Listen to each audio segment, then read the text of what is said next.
हनुमान जी ने संकष्टी चतुर्थी का व्रत करके ही लांगा था समुद्र को। सुने यह पौराणिक कथा। पार्वती जी ने गणेश जी से पूछा कि अगहन कृष्ण चतुर्थी संकटा कहलाती है। उस दिन किस गणेश की पूजा किस रीति से करनी चाहिए? गणेश जी ने उत्तर दिया कि हे हिमालय नंदिनी, अगहन में पूर्वोक्त रीति से गजानन नामक गणेश की पूजा करनी चाहिए। पूजन के बाद अर्घ्य देना चाहिए। दिन भर व्रत रहकर पूजन के बाद ब्राह्मण को भोजन कराकर जौ, तिल, चावल, चीनी और घृत का शाकला बनाकर हवन कराएं तो वह अपने शत्रु को वशीभूत कर सकता है। इस संबंध में हम एक प्राचीन इतिहास सुनाते हैं। प्राचीन काल में त्रेता युग में दशरथ नामक एक प्रतापी राजा थे। वे राजा आखेट प्रिय थे। एक बार अनजाने में ही उन्होंने एक श्रवण कुमार नामक ब्राह्मण का आखेट में वध कर दिया। उस ब्राह्मण के अंधे माँ बाप ने राजा को शाप दिया कि जिस प्रकार हम लोग पुत्र शोक में मर रहे हैं, उसी भांति तुम्हारा भी पुत्र शोक में मरण होगा। इससे राजा को बहुत चिंता हुई। उन्होंने पुत्रेष्टि यज्ञ कराया। फलस्वरूप जगदीश्वर ने राम रूप में अवतार लिया। भगवती लक्ष्मी जानकी के रूप में अवतरित हुईं। पिता की आज्ञा पाकर भगवान राम सीता और लक्ष्मण सहित वन को गए, जहां उन्होंने खरदूषण आदि अनेक राक्षस व राक्षसियों का वध किया। इससे क्रोधित होकर रावण ने सीता जी का अपहरण कर लिया। सीता जी की खोज में भगवान राम ने पंचवटी का त्याग कर दिया और ऋषिमुख पर्वत पर पहुंचकर सुग्रीव के साथ मैत्री की। तत्पश्चात सीता जी की खोज में हनुमान जी आदि वानर तत्पर हुए।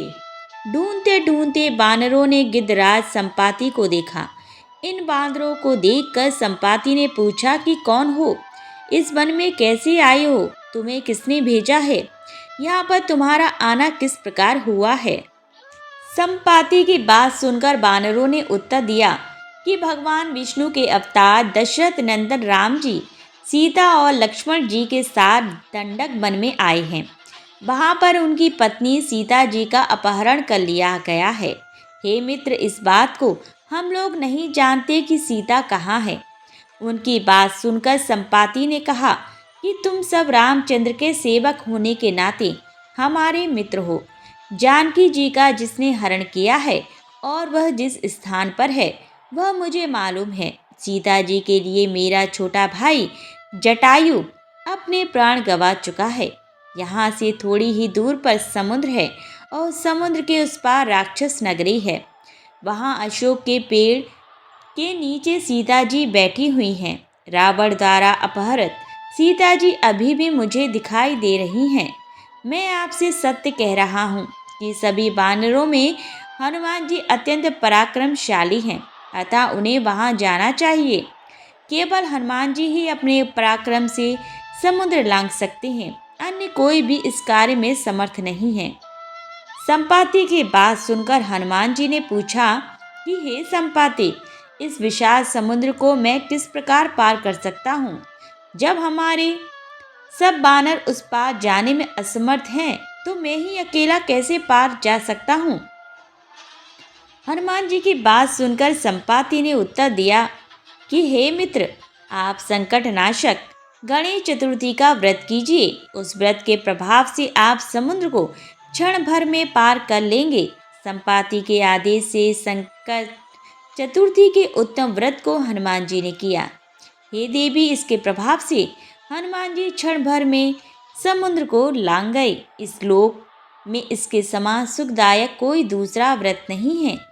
श्री कृष्ण जी कहते हैं कि महाराज युधिष्ठिर, आप भी इस व्रत को कीजिए। इस व्रत के प्रभाव से आप क्षण भर में अपने शत्रुओं को जीतकर संपूर्ण राज्य के अधिकारी बनेंगे। भगवान कृष्ण का वचन सुनकर युधिष्ठिर ने गणेश चतुर्थी का व्रत किया। इस व्रत के प्रभाव से वे अपने शत्रुओं को जीतकर राज्य के अधिकारी बन गए। मार्गशीर्ष मास गणेश चतुर्थी व्रत पूजन विधि। प्रातःकाल उठकर नित्य कर्म से निवृत्त हो, शुद्ध होकर स्वच्छ वस्त्र धारण कर लें।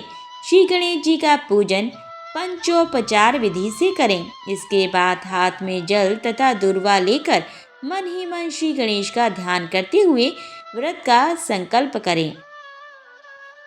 मम सर्व कर्म सिद्धये सिद्धि विनायक पूजन महम करिष्यहि।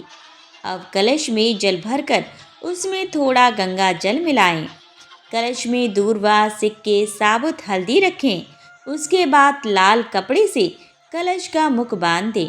कलश पर गणेश जी की प्रतिमा स्थापित करें। पूरे दिन श्री गणेश जी के मंत्र का स्तवन करें। संध्या को दोबारा स्नान कर शुद्ध हो जाएं। श्री गणेश जी के सामने सभी पूजन सामग्री के साथ बैठ जाएं। विधि विधान से गणेश जी का पूजन करें। वस्त्र अर्पित करें। नैवेद्य के रूप में 10 लड्डू अर्पित करें। चंद्रमा के उदय होने पर चंद्रमा की पूजा कर अर्घ्य अर्पण करें। उसके बाद गणेश चतुर्थी की कथा सुने अथवा सुनाएं। जौ, चावल, चीनी, तिल व घी से अहवन करें। तत्पश्चात गणेश जी की आरती करें। 5 लड्डू प्रसाद के रूप में बांट दें और शेष 5 अगले दिन ब्राह्मण को दान में दे देवें। एक साहूकार और एक साहूकारनी थी। वह धर्म पुण्य को नहीं मानती थी। इसके कारण उनके कोई बच्चा नहीं था। एक दिन साहूकारनी पड़ोसी के घर गई। उस दिन सकट चौथ था। वहाँ पड़ोसन सकट चौथ की पूजा करके कहानी सुना रही थी। साहूकार ने पड़ोसन से पूछा, तुम क्या कर रही हो? तब पड़ोसन बोली कि आज चौथ का व्रत है, इसीलिए कहानी सुना रही हूँ। तब साहूकारनी बोली, चौथ के व्रत करने से क्या होता है? तब पड़ोसन बोली, इसे करने से अन्न, धन, सुहाग, पुत्र सब मिलता है।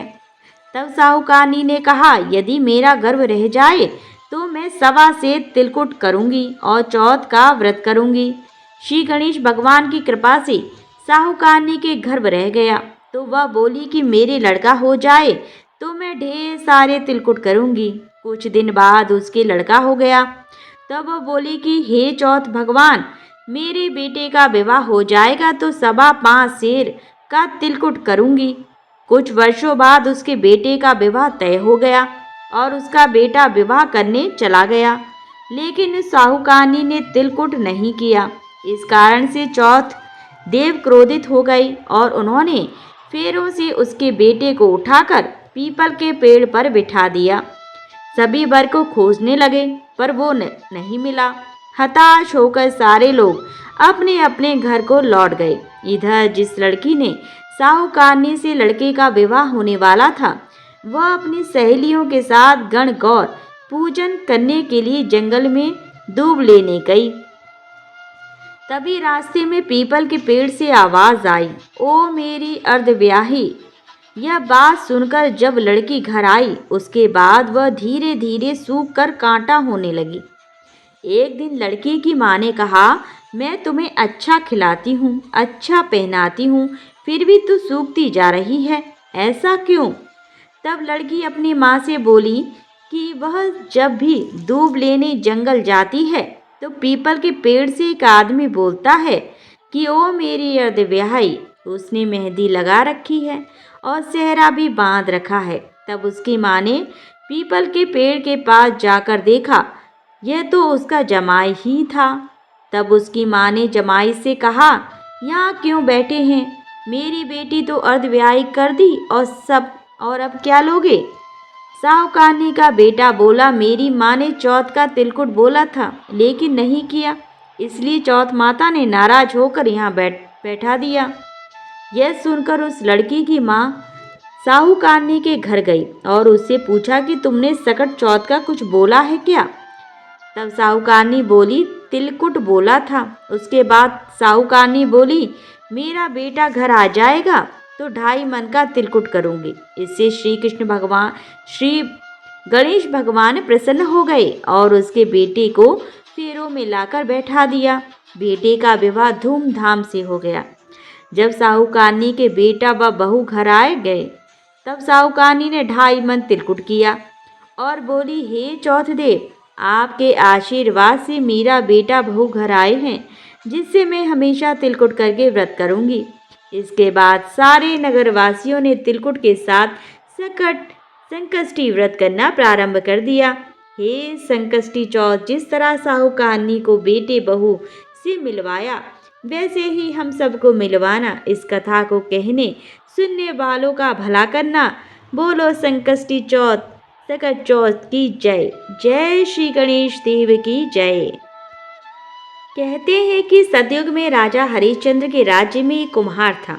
एक बार तमाम कोशिशों के बावजूद जब उसके बर्तन कच्चे रह जाते थे तो उसने यह एक बात एक पुजारी को बताई। उस पर पुजारी जी ने बताया कि किसी छोटे बच्चे की बलि से ही यह समस्या दूर हो जाएगी। इसके बाद उस कुम्हार ने एक बच्चे को पकड़कर आमा में डाल दिया।